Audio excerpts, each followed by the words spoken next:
들었다고 합니다. 베토벤은 음악 선생님에게 이런 말을 들었다고 합니다. 넌 전혀 음악적 소질이 없는 아이야. 또 발명왕 에디슨은 그 담임 선생님이 이런 말을 했답니다. 내가 교사 생활 12년 했는데 너같이 멍청한 애는 처음 봤어. 이런 말을 들었다고 합니다. 미국의 최고의 만화영화 제작자 월트 디즈니를 아실 겁니다. 이분이 한때는 신문사에서 일을 했습니다. 편집국장이 그에게 이런 말을 했답니다. 자네는 아이디어도 없고 글 쓸 재주도 없으니 사표하는 게 낫겠네 라는 말을 들었다고 합니다.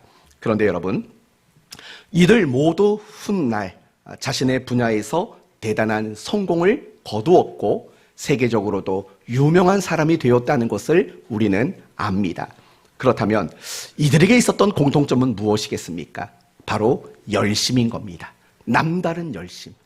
누구보다도 더 큰 열심을 이들은 모두가 가지고 있었습니다. 맞습니다. 열심히 있는 사람은 누구보다 더 잘할 수 있습니다. 신앙생활도 마찬가지입니다. 열심히 있는 사람이 신앙생활을 더 잘하고 또 귀한 열매도 맺을 수 있게 되는 겁니다. 오늘 본문 역시 하나님 앞에 대단한 열심을 가지고 있었던 엘리야에 대한 이야기를 소개하고 있습니다. 그러므로 오늘 말씀을 통해서 지난 3년 동안 코로나로 인해서 식어졌던 우리의 신앙, 또는 코로나는 핑계지만 다양한 이유로 신앙이 식어졌던 우리 모두가 다시 한번 신앙의 열심을 낼 것을 다짐하게 되는 이런 은혜가 저와 여러분 모두에게 임하게 되기를 예수님의 이름으로 축원드립니다. 아멘. 오늘 본문은 아합 왕과 이세벨 여왕의 위협을 피해서 호렙산으로 도망가 숨었던 엘리야에 대한 이야기입니다. 이 이야기 가운데 오늘 우리가 주목하고자 하는 것은 그의 남다른 열심에 대해서 우리가 주목하려고 합니다. 여러분 10절 말씀을 보시면 엘리야가 이렇게 말을 합니다. 그가 대답하되 내가 만군의 하나님 여호와께 열심히 유별하오니. 여러분 지금 엘리야가 누구에게 이 말을 하는 겁니까? 하나님 앞에서 이런 말 하는 겁니다. 여러분 과연 우리 가운데 누가 하나님 앞에 서서 당당하게 이런 말을 할 수 있겠습니까? 하나님, 내 열심은 유별난 열심입니다. 내 열심은 대단합니다. 여러분 같으면 하나님 앞에서 그런 말 할 수 있겠습니까? 그런 말 하는 건 굉장히 어려운 일인 겁니다. 그런데도 불구하고 엘리야는 스스로 하나님 앞에 말합니다. 저는 열심히 유별합니다. 여러분 이 말은 무슨 뜻입니까? 엘리야가 스스로 생각하기에도 자기는 남다른 열심을 가지고 있었다라는 것을 의미하고 있는 거죠. 그리고 14절 말씀에도 보면 똑같은 얘기를 반복합니다. 내가 만군의 하나님 여호와께 열심히 유별하오니. 똑같은 말을 합니다. 그런데 흥미로운 것은 무엇이냐면 여기에 기록되어 있는 열심이라는 단어와 유별이라는 단어의 어근이 똑같다라는 겁니다. 그러니까 같은 뿌리에서 나온 두 개의 단어라는 거예요. 그러니까 같은 말을 두 번 반복하는 거예요. 그것은 무엇을 말하냐면 이 엘리야가 가지고 있었던 열심은 보통의 열심이 아니라는 거예요. 우리가 흔히 찾아볼 수 있는, 우리 주변에서 찾아볼 수 있는 그런 식의 열심이 아니었다는 거예요. 눈 씻고 찾아봐도 결코 찾아볼 수 없는 그런 정도의 열심을 바로 엘리야가 가지고 있었다, 이렇게 말하고 있는 겁니다. 맞습니다. 엘리야는 하나님을 향해 열심이 남달랐습니다. 신앙에 대한 열심이 남달랐습니다. 그것을 증명하는 것들이 무엇입니까? 열왕기상 18장 말씀을 보시면 여러분이 잘 아시는 갈멜산 사건이 나옵니다. 여러분 그 갈멜산에서 어떤 일들이 일어났습니까? 이방 선지자 850명과 엘리야가 영적인 대결을 벌입니다. 누가 참신이냐? 그들은 바알을 외치며 그들은 아세라를 외치며 우리가 참신이다. 그러나 엘리야는 홀로 아니다. 여호와만이 유일하신 하나님이시다 라고 외쳤고 850명과 이 엘리야가 영적인 대결을 치르게 됩니다. 그 대결에서 엘리야가 이기게 됩니다. 그리고 그 850명은 누굽니까? 아합과 이세벨 여왕에게 특별한 사랑을 독차지했던 이방 선지자들입니다. 그들을 아합과 이세벨의 눈앞에서 850명을 모두 죽입니다. 그리고 그런 광경을 지켜보았음에도 불구하고 하나님과 우상 앞에서 갈팡질팡하고 있는 백성들을 향해서 엘리야는 꾸중을 합니다. 잘못됐다. 오직 하나님만을 섬겨야 한다라고 대단히 무섭게 백성들을 꾸중했습니다. 여러분, 이 일들이 과연 쉬운 일이겠습니까? 온 나라 백성과 그리고 왕과 여왕이 이방 우상에게 마음이 빼앗겨 있는 상황입니다. 그런 상황에서 하나님만이 유일하신 하나님이시고 그 하나님만을 섬겨야 한다고 외치는 것은 결코 쉬운 일은 아니었을 겁니다. 그 사건이 있은 이후에 아합이 그리고 이세벨 여왕이 엘리야를 죽이겠다고 합니다. 그래서 엘리야는 지금 도망쳐서 호렙산의 어느 한 동굴에 숨어 있게 됩니다. 그리고 열왕기상 21장으로 넘어가 보면 이런 이야기가 나옵니다. 아합 왕이 나봇이라는 사람을 죽입니다. 왜 죽였냐면 그 사람이 가지고 있는 포도원이 너무나도 갖고 싶었기 때문입니다. 그래서 아무리 많은 돈을 주겠다고 해도 그 포도원을 넘겨주질 않는 겁니다. 그래서 마지막 방법은 무엇이냐면 이 나봇을 죽이는 겁니다. 그리고 그 포도원을 차지했습니다. 하나님이 말씀하십니다. 그 아합이 아주 극악한 죄를 지었다. 가서 책망하라고 엘리야에게 말합니다. 여러분, 지금 엘리야는 어디에 와 있는 겁니까? 호렙산에 와 있는 겁니다. 도망을 친 겁니다. 누구를 피해서요? 아합과 이세벨 여왕을 피해서 도망을 간 겁니다. 그런데 그 아합 왕이 죄를 저질렀다고 그를 책망하라고 그를 보내겠다라는 겁니다. 갔겠습니까? 안 갔겠습니까? 엘리야는 갔습니다. 그리고 그 아합 왕의 잘못을 크게 꾸중을 하게 됩니다. 이것도 역시 결코 쉬운 일은 아니었을 겁니다. 이런 식의 엘리야의 모습을 본다면 그는 누구보다도 남다른 열심을 가지고 있었다라고 말할 수 있을 겁니다. 그래서인지 엘리야는 구약의 모든 선지자를 대표하는 사람으로 손꼽히게 됩니다.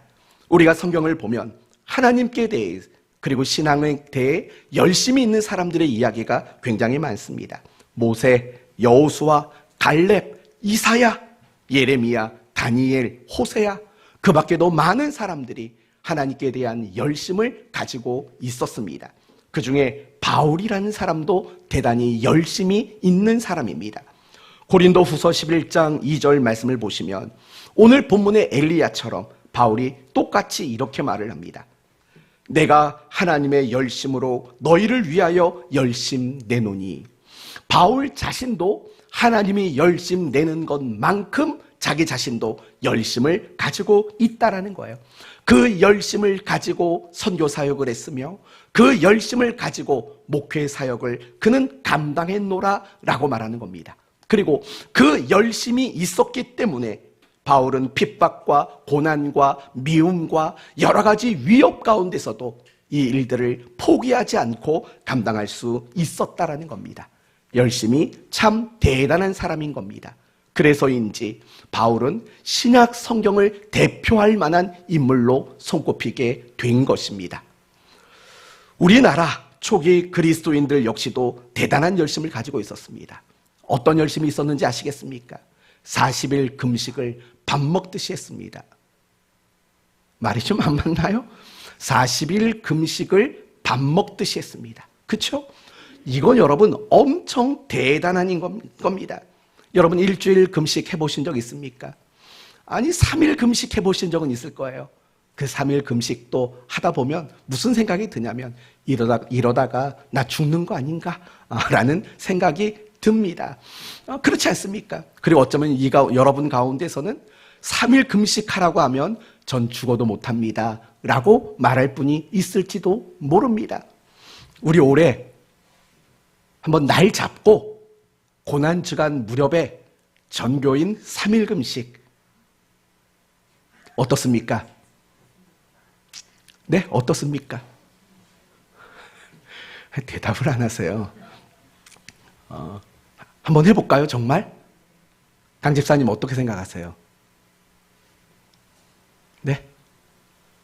3일 금식. 우리 지우기는 어떻게 생각하세요?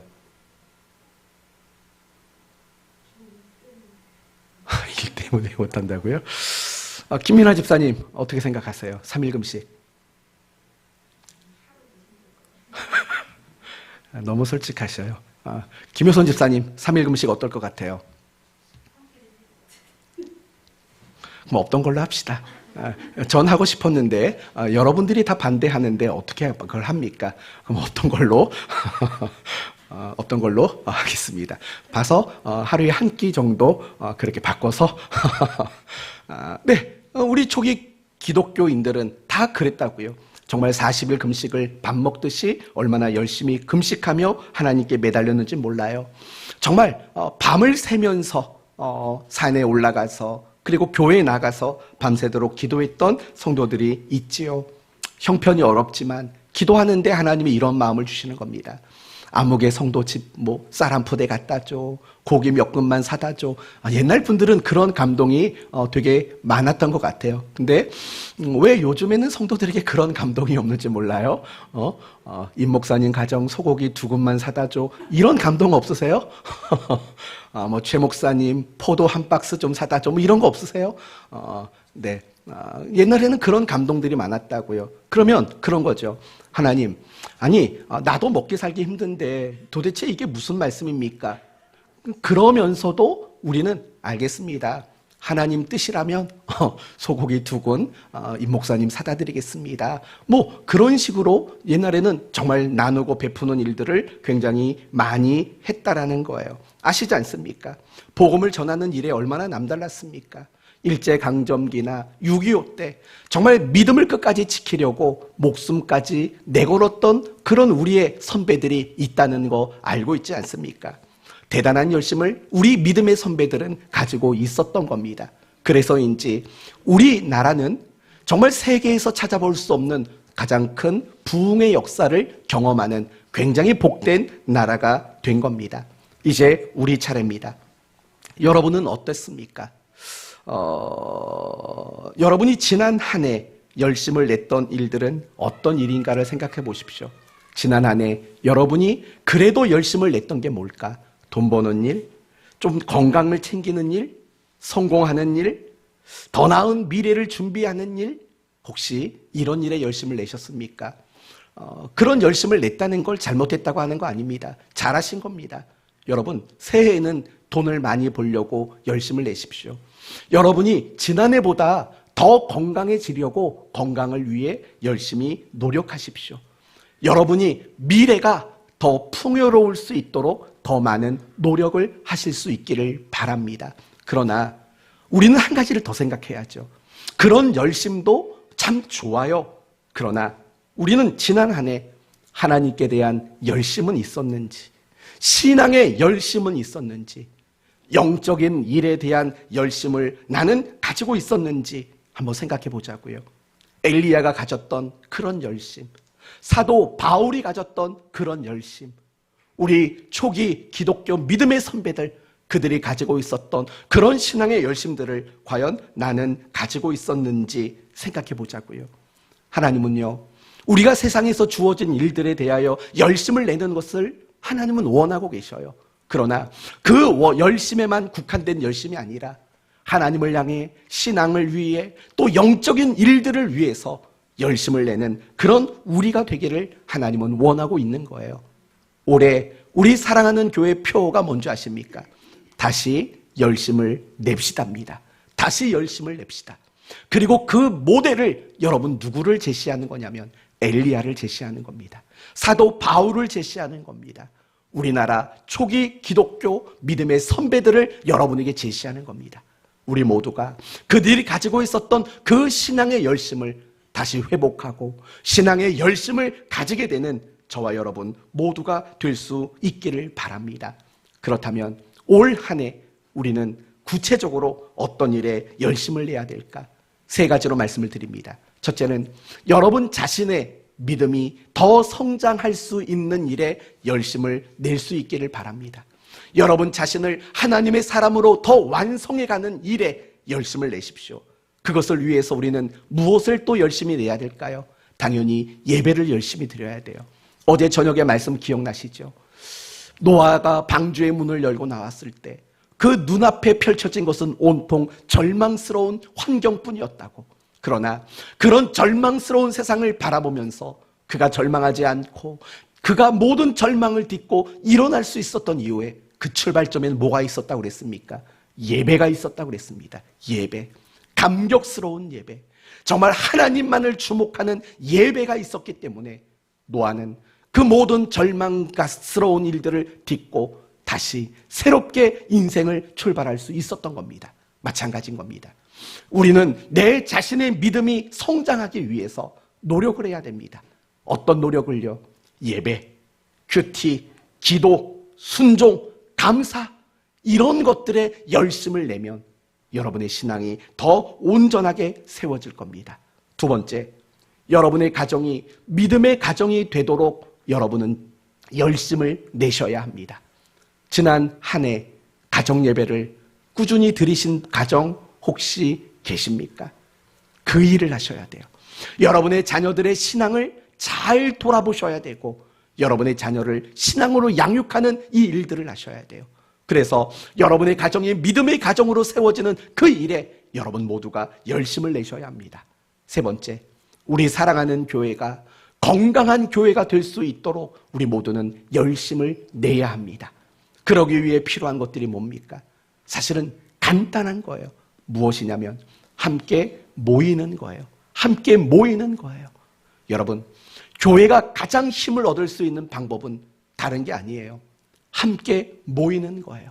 어떤 일이 있을 때마다, 예배가 있을 때마다, 기도가 있을 때마다, 우리가 전도 사역이 있을 때마다 여러분이 함께 모여주기만 해도 교회는 굉장히 큰 힘을 얻을 수 있게 되는 거죠. 교회가 건강해지기 위해서는 이게 절대적으로 필요한 거예요. 함께 하는 거, 마음을 모아주는 거, 이런 열심의 노력이 있을 때 교회는 건강하게 세워지게 될 줄로 믿습니다. 태릉 선수촌에 가면 체육관 벽에 이런 문구가 걸려 있다고 합니다. 땀은 절대로 배신하지 않는다. 여러분, 이 말의 의미가 무엇이겠습니까? 열심히 땀 흘리고 노력한 그 사람에게는 반드시 그에 상응하는 보상이 주어진다라는 말입니다. 우리의 신앙도 마찬가지예요. 우리가 신앙의 열심을 가지게 될 때 하나님께서는 우리가 가진 그 열심을 근거로 열매를 맺게 하시고 우리를 축복하게 해주시는 거죠. 여러분, 성경의 원리를 아시죠? 뿌린 대로 거두는 거예요. 뿌린 대로 거두는 게 성경의 원리고 원칙인 거예요. 내가 뿌리지 않으면 우리는 어느 것도 거둘 수 없게 되는 거예요. 하나님은 우리 모두가 올 한 해 열심이라는 것을 뿌리기를 원하신다고요. 그러면 하나님은 그 열심이 뿌려진 그곳에 열매를 맺게 하실 것이고 하나님이 주시고자 하는 귀한 축복들을 우리 모두에게 허락해 주실 줄로 믿습니다. 우리 모두가 열심히 있는 성도들이 되셔야 돼요. 게으른 성도가 되면 안 돼요. 보통 세상 사람들은 게으름을 뭐라고 말하냐면 이렇게 말을 하죠. 행동이 느리거나 움직이기 싫어하고 일하기 싫어하는 것, 그걸 게으름이라고 말해요. 그러나 성경이 말하는 게으름은 달라요. 성경이 말하는 게으름은 이런 거죠. 하나님 앞에, 하나님을 향해 열심히 없이 살아가는 사람, 바로 그런 사람이 성경이 말하는 게으른 사람인 거죠. 지난 한 해가 어쩌면 우리 모두는 너무나도 게을렀던 그리스도인일지도 몰라요. 하지만 이제 새 날, 새 해가 시작되었다고요. 이제 새해에는 우리 모두가 게으른 그리스도인이 아니라 정말 부지런하고 열심히 있는 여러분 모두가 되게 되시기를 바랍니다. 우리 옆에 계신 분들에게 한번 이야기해 봅시다. 다시 신앙에 열심을 냅시다.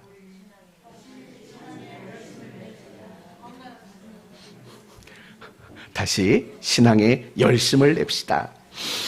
그렇다면 여러분, 이제 중요한 걸 생각해 봅시다. 저 두 분은 왜 그런지 몰라요. 네, 다시 이제 이 부분을 생각해 봅시다. 우리는 지금까지 열심을 내야 된다라는 간단한 이야기를 했습니다. 그러면 이제 조금 더 중요한 이야기를 해보겠습니다. 왜 우리는 열심을 내야 할까요? 열심을 내야 하는 이유가 뭘까요? 물론 하나님이 우리에게 명령하셨기 때문입니다. 요한계시록 3장 19절 말씀을 보시면 라오디게아 교회와 성도들에게 주님은 이렇게 말씀하십니다. 열심을 내라. 분명히 열심 없는 자들을 향해서 주님은 열심 내야 된다라고 명하셨습니다. 그래서 우리는 열심을 내야 합니다.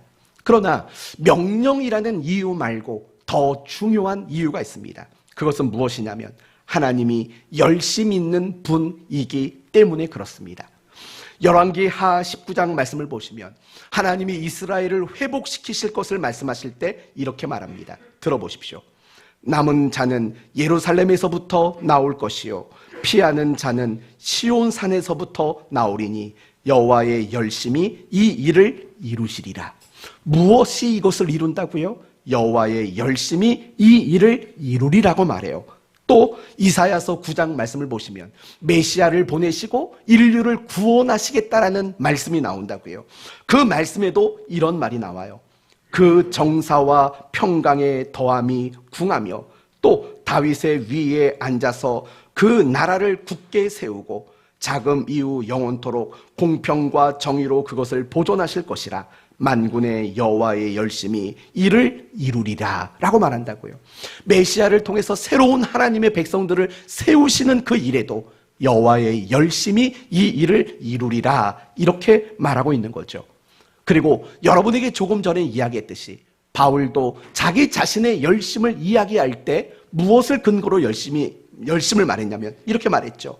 내가 하나님의 열심으로 너희를 위하여 열심 내노니. 바울이 자기가 열심을 내는 그 이유가 하나님이 열심을 내는 분이시기 때문이다 라고 바울은 이야기했다라는 겁니다. 맞아요. 바로 이게 중요한 거죠. 하나님은 어떤 일을 계획만 하시는 분이 아니에요. 이래야지 저래야지 계획만 하는 분이 아니라고요. 그리고 어떤 일을 하실 때 건성으로 하시는 분이 아니라고요. 하나님은 무엇인가를 계획하시고 그 계획된 일을 하실 때 반드시 무엇을 동원하시는 분이시냐면 열심을 동원하시는 분이라는 거예요. 저는 이 말이 너무 놀라워요. 왜 놀랍냐면 사실 우리같이 완전하지 못하고 연약하고 부족한 사람들에게나 열심이라는 말이 필요한 거 아닐까요? 공부 못하는 애들이 열심히 필요한 거죠. 그래야 공부를 잘하는 거죠. 그러나 하나님은 전지전능하신 분이시라고요. 그분은 모르는 게 없고 못하시는 일이 없는 분이라고요. 그럼에도 불구하고 그분은 작은 계획 하나하나를 이루시는 일에 무엇을 동원한다고요? 열심이라는 것을 동원하시는 분이라고 우리에게 말씀하고 있는 거예요. 하나님은 열심으로 모든 일을 하신다고요. 특별히 우리를 향해서는 하나님은 더 큰 열심을 가지고 일을 하신다고요. 우리를 사랑하는 일, 우리를 지키는 일, 우리를 보호하는 일, 우리를 용서하는 일, 그리고 우리를 도우시는 일, 우리를 축복하시는 일, 우리를 인도하시는 일, 우리를 향한 일들을 향해서 하나님은 대단한 열심을 가지고 하나님은 일하고 계신다라는 거예요. 이 하나님의 열심이 창세기로부터 계시록까지 가득 기록되어 있다고요. 이런 관점으로 본다면 성경은 무엇입니까? 하나님의 열심에 대한 이야기가 성경이라고요. 성경 안에는 하나님의 열심으로 가득 차 있다라는 거예요. 여기서 우리가 다시 한번 확인해야 될 것이 있다고요. 뭐냐면 우리는 신앙생활을 하는 이유가 무엇인가를 생각해야 돼요. 내가 예배를 드리고 큐티를 하고 기도하고 전도하고 순종하는 이런 신앙생활을 하는 진정한 이유는 과연 뭘까? 칭찬받으려고? 하나님을 기쁘시게 하려고? 그것도 좋은 이유이지요. 그러나 더 중요한 이유는 무엇이냐면 결국에는 하나님을 닮아가기 위해서 우리는 신앙생활을 하는 거예요. 여러분, 이거는 여러분이 평생 기억하셨으면 좋겠어요. 누군가가 여러분에게 당신은 왜 교회 다니십니까? 당신은 왜 예배를 드리십니까? 당신은 왜 신앙생활을 하십니까? 당신은 왜 기도하십니까? 라고 묻는다면 여러분은 이렇게 대답하셔야 돼요. 하나님을 닮아가기 위해서입니다. 라고 답하셔야 된다고요. 우리의 신앙의 이유, 내가 신앙생활을 하는 가장 궁극적인 이유는 다른 게 아니에요. 하나님을 닮기 위해서예요. 그렇다면 여러분에게 다시 한번 물어볼까요?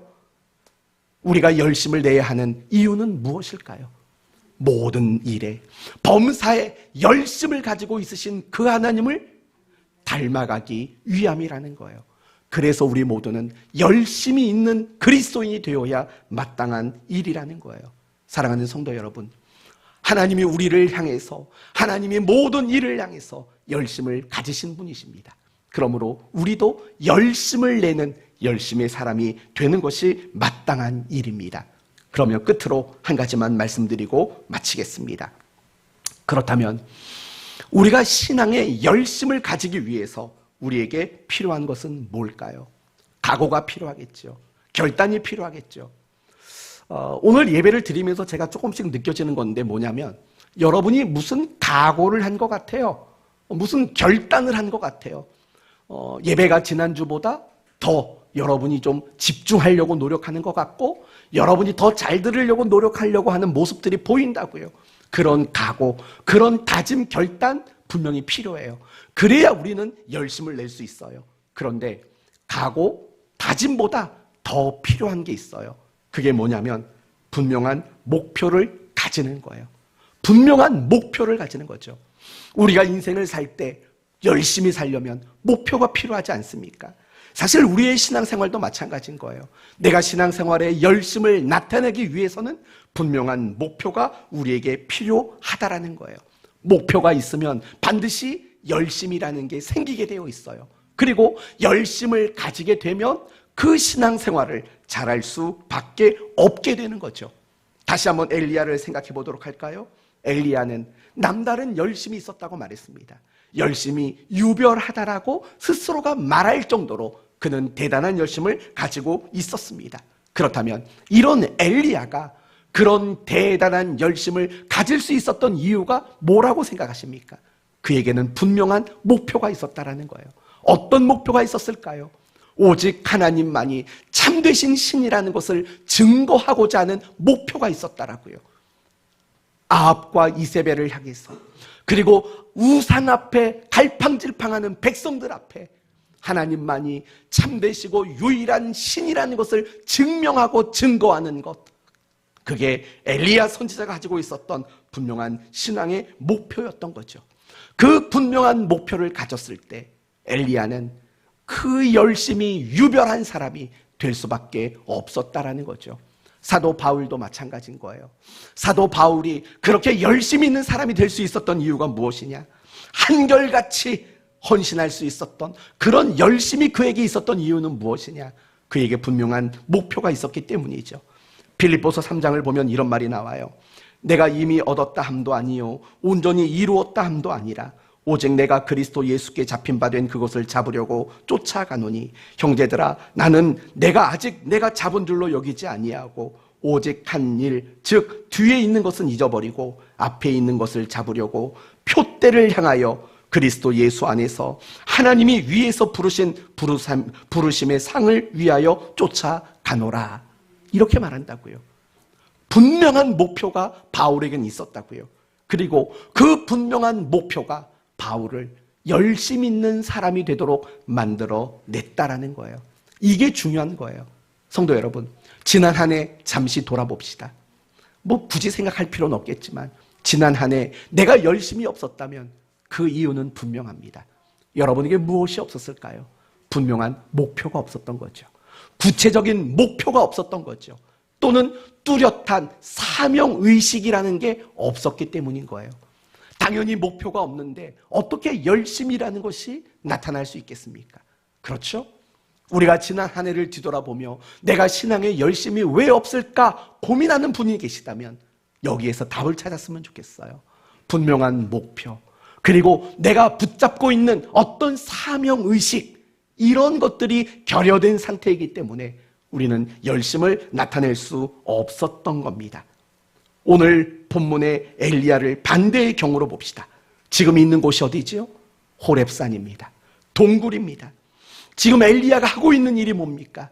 하나님을 향해 원망하고 불평하는 일들을 하고 있다고요. 그렇다면 이상하지 않습니까? 얼마 전까지만 해도 그렇게 신앙에 열심히 남달랐던 사람이 이제 광야 동굴에 나와서 오직 나만 남아있나이다 라고 원망하고 불평하는, 열심이라고는 하나도 찾아볼 수 없는 그런 사람으로 완전히 바뀌어버렸지 않습니까? 왜 이런 일이 일어났을까요? 이제 더 이상 엘리야에게는 목표가 없기 때문에 그렇습니다. 이미 850명의 선지자와 대결해서 이겼고 온 백성들을 향해서 하나님이 참되시고 유일하신 신이라는 것을 증거해 냈습니다. 그 목표가 달성된 겁니다. 그리고 더 이상 새로운 목표가 엘리야에게 주어지질 않았습니다. 그 결과 엘리야는 열심을 잃어버리고 전혀 딴 사람이 되고 말았다라는 거죠. 그리고 그런 엘리야를 다시 열심의 사람으로 만드셨던 하나님의 방법이 뭔지 아십니까? 바로 이런 겁니다. 하나님이 그런 엘리야에게 이렇게 말합니다. 예후에게 가서 이스라엘의 왕으로 세워라. 하사엘에게 찾아가서 아람의 왕으로 세워라. 엘리야를 불러서 너의 후계자로 삼아라 라고 말씀하신다고요. 여러분, 이 세 가지 말씀은 모두가 뭐냐면 이제 새로 해야 하는 목표지요. 새로 감당해야 되는 분명한 사명인 거죠. 그런데 놀랍게도 하나님이 이 말씀을 엘리야에게 던져주었을 때 엘리야는 예전의 그 모습을 다시 회복하게 되는 것들을 우리는 보게 된다라는 겁니다. 사랑하는 성도 여러분, 다윗을 한번 생각해 보십시오. 다윗은 참 훌륭한 신앙인이고 훌륭한 왕입니다. 왕들을 평가하는 기준이 되었던 사람이고 하나님 마음에 합한 자라고 인정받았던 사람입니다. 성전을 건축하는 일에 앞장섰던 사람이고 변방에 있던 법궤를 다시 예루살렘으로 옮겨오는 일들을 했던 귀한 하나님의 사람입니다. 얼마나 열심히 대단했는지 몰라요. 그런데 그렇게 열심히 대단했던 다윗이 어느 날 낮잠을 자기 시작합니다. 그리고 낮잠을 자고 깨서 두리번거리다가 뭘 보게 됩니까? 목욕하는 여인을 보게 되는 거죠. 그리고 그 여인을 데려다가 간음을 저지르고 자신의 그 죄를 감추기 위해서 그의 남편을 죽이는 살인죄까지 저지르게 되었습니다. 참 이상하지 않습니까? 우리가 알고 있던 다윗의 모습이 아닙니다. 왜 그렇게 그의 모습이 변질될 수밖에 없었습니까? 더 이상 목표가 없었던 거예요. 나라는 강해질 대로 강해진 거예요. 이 국가적으로나 또는 개인적으로 어떤 목표가 없게 되니까 다윗은 이런 일을 저지르고 말았다라는 겁니다. 지난 한 해 우리가 신앙생활을 열심히 했다면 이유가 있었을 겁니다. 목표가 있었을 겁니다. 어떤 사명의식이 있었기 때문일 겁니다. 저희는 우리 권사님들을 굉장히 여러분은 감사해야 돼요. 새벽마다 나오셔서 교회와 여러분들을 위해서 새벽마다 기도하고 있으니까 우리 권사님들을 정말 여러분은 감사를 드리셔야 된다고요. 사명의식인 거죠. 목표인 거죠. 그런 것들이 우리로 하여금 이렇게 열심을 내게 만들죠. 그러나 신앙에 열심이 없고 재미도 없고 신앙은 쉽게 흔들리고 지치고 원망과 불평이 많은 신앙으로 무너져버리는 이유는 무엇이냐? 다른 게 아니라고요. 분명한 목표가 없고 내가 붙잡고 있는 사명의식이라는 게 없기 때문인 거예요. 옛날에 이런 글을 본 적이 있어요. 우리나라는 사계절이 있지 않습니까? 그래서 꿀벌들이 여름에는 꿀을 열심히 모아요. 왜 열심히 모으겠어요? 겨울을 대비해서 열심히 모은다고요. 그런데 이런 꿀벌들을 사계절이 없는 계속 날씨가 따뜻하고 온화한 지역으로 옮겨놨대요. 그랬더니 어떤 일이 일어난 줄 아십니까? 더 이상 꿀을 모으지 않더래요. 왜요? 어디 가도 꿀이 있으니까. 근데 거기서 끝나는 게 아니라 더 심각한 건 이 벌들이 자꾸 주변에 사람만 보이면 쏘러 다닌대요. 여러분, 이 이야기가 우리에게 주는 교훈은 뭐라고 생각하세요? 목표가 없으면 사람은 누군가에게 해를 끼치는 사람으로밖에는 전락할 수 없다라는 거예요. 그걸 알아야 돼요. 사실 우리가 그런 경험이 많다고요. 어떤 신앙의 교회의 어떤 목표, 어떤 사명을 붙잡고 있을 때 우리는 누군가를 쏘는 벌이 된 적이 없다고요. 그런데 목표가 없고 또 내가 감당하는 사명이 없을 때 내 모습을 보세요. 말로 누군가를 쏘는 일들을 얼마나 많이 하는지 몰라요. 우리는 그렇게 우리의 모습이 바뀔 수밖에 없다는 사실을 잊지 말아야 되는 거예요. 저는 여러분에게 권면합니다. 정말 신앙에 열심을 냈으면 좋겠어요. 그러나 다짐과 결단만 가지고는 안 돼요. 분명히 새해를 시작하면서 여러분은 귀한 다짐과 귀한 결단을 마음에 품으셨을 게 전 분명하다고 생각해요. 여러분의 눈빛이 그런 걸 보여주고 있잖아요. 근데 안 돼요. 다짐과 결단 갖고는 안 돼요. 여러분이 분명한 목표를 세우셔야 돼요. 분명한 목표. 내가 예배에 참석하는 거, 기도하는 거, 큐티하는 거, 내가 여러 가지 기도하는 모든 신앙의 목표들을 반드시 세우셔야 돼요. 그리고 또 한 가지가 있어요. 올 한 해 여러분이 어떤 사명을 하나라도 붙잡으셔야 돼요. 교회 안에서도 여러분 내가 감당하는 어떤 역할들을 하나라도 분명히 삼으셔야 돼요. 그래야죠. 그런 목표와 그런 사명을 붙잡을 때 그래야지만 우리는 열심을 가질 수 있는 성도가 될 수 있기 때문이에요. 그러나 여러분이 여전히 목표를 세우지 않겠다면 마치 이런 것과 똑같아요. 목사님, 저는 올해도 열심이 없는 사람으로 그냥 살렵니다 라는 말과 같은 겁니다. 신앙의 목표를 세우기를 바랍니다. 그리고 여러분이 감당할 수 있는 사명을 꼭 찾아내시기를 바랍니다. 언제든지 저에게 연락을 주십시오. 저에게 찾아오십시오. 여러분이 교회 안에서 어떤 역할을 감당하면 좋을지 함께 고민할게요. 아무리 생각해도 할 게 없으세요? 주중에 와서 예배당이라도 청소를 하시면 되지 않겠어요? 그래도 할 게 없으세요? 그러면 여러분이 주중에 교회 나와서 교회를 위해, 성도들을 위해서 30분이라도 기도하고 돌아가면 되시지 않겠어요? 찾으면 얼마든지 있어요. 분명한 목표와 분명한 사명을 여러분이 붙잡을 때 엘리야와 같이 열심 있는 사람으로 올 한 해 살아가게 될 줄로 믿습니다. 말씀을 마치겠습니다. 엘리야는 누구보다도 열심히 특별했던 사람입니다. 하나님은 우리 모두가 이와 같이 열심 있는 사람이 되기를 원하십니다. 왜냐하면 하나님을 닮아가야 하기 때문에, 하나님도 모든 일을 열심내는 분이시기 때문입니다. 그러나 열심의 사람이 되기 위해서 각오와 다짐과 결단만으로는 되지 않습니다. 분명한 신앙의 목표를 세우셔야 되고 또 내가 감당해야 되는 사명을 여러분은 붙잡으셔야 합니다. 그럴 때 여러분 모두는 엘리야와 같이 신앙에 열심이 있는 사람이 될 줄 믿습니다. 그런 열심으로 하나님 앞에 칭찬과 복을 받게 되는 여러분 모두가 되시기를 예수님의 이름으로 축원드립니다. 아멘. 기도합시다. 하나님 감사합니다. 오늘 엘리야의 열심을 함께 묵상했습니다. 그리고 올 한 해 우리 모두가 엘리야처럼 신앙의 열심을 가지기를 원합니다. 분명한 목표를 세우게 하시고 내가 감당해야 될 사명을 붙잡을 수 있는 성도들 모두가 되게 하여 주옵소서. 그래서 올 한 해를 마칠 그때에 하나님 앞에 내 열심이 유별하였습니다라고 부끄럽지 않게 고백할 수 있는 성도들 모두가 되게 하시고 우리 성도들의 열심을 내는 모든 일에 열매와 축복을 허락해 주옵소서. 예수님의 이름으로 기도 올리옵나이다.